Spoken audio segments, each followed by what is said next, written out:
घने जंगलों के उस पार, जहां सूर्य की किरणें भी कांपती थीं उतरने से, एक अजीब सी वीरानी पसरी थी। लोग कहते थे वहां एक शापित जंगल है, कर्णवन, जहां जो गया फिर लौट कर नहीं आया। कोई नहीं जानता था वहां क्या है, पर उस वीराने के बीच एक टूटी फूटी झोपड़ी में एक साधु रहता था। सफेद जटाएं, अंग स्पर्श करती दाढ़ी और गहरी ज्वाला सी जलती आंखें। लोग उसे काल ध्यान कहते थे, क्योंकि वो घंटों ध्यान लगाकर भविष्य देख सकता था। पर कोई ये नहीं जानता था कि वो साधु उस जंगल का कैदी था, और शायद कोई साधारण मनुष्य नहीं। गांव के एक युवा लड़के आदित्य ने यह तय किया कि वो कर्णवन की सच्चाई पता लगाएगा। बचपन से उसने उस साधु की कहानियां सुनी थी, और आज वो खुद उनसे मिलने निकला। जैसे ही वो जंगल की सरहद पर पहुंचा, पेड़ सरसराने लगे, हवा में अजीब सी फुसफुसाहट गूंजने लगी। कुछ दूर एक झोंपड़ी से धुएं की पतली रेखा उठ रही थी। आदित्य ने साहस कर वहां दस्तक दी। दरवाजा अपने आप खुल गया। अंदर वही साधु बैठे थे, ध्यान मग्न। आदित्य ने कांपते स्वर में पूछा, बाबा, क्या आप काल ध्यान हैं? साधु ने धीरे से आंखें खोली।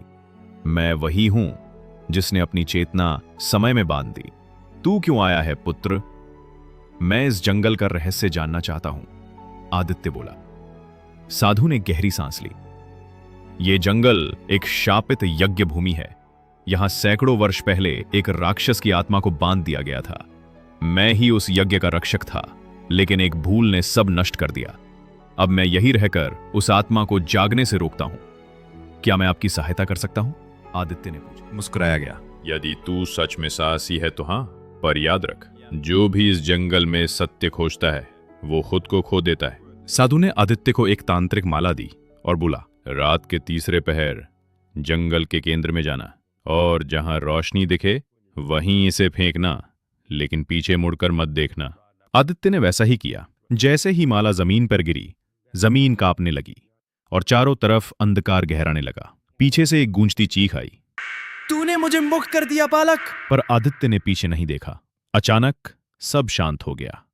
आंखें खोलते ही आदित्य फिर उसी झोंपड़ी के सामने था, पर अब वहां कोई साधु नहीं था, बस एक राख की ढेरी, और उस पर वही माला रखी थी। लोग कहते हैं साधु ने स्वयं को बलि देकर राक्षस को फिर बांधा, पर आदित्य अब कभी नहीं हंसता। उसकी आंखों में वो रात अब भी कैद है। कहते हैं अगर रात के तीसरे पहर जंगल में जाओ तो कोई फुसफुसाता है, पीछे मत देखना।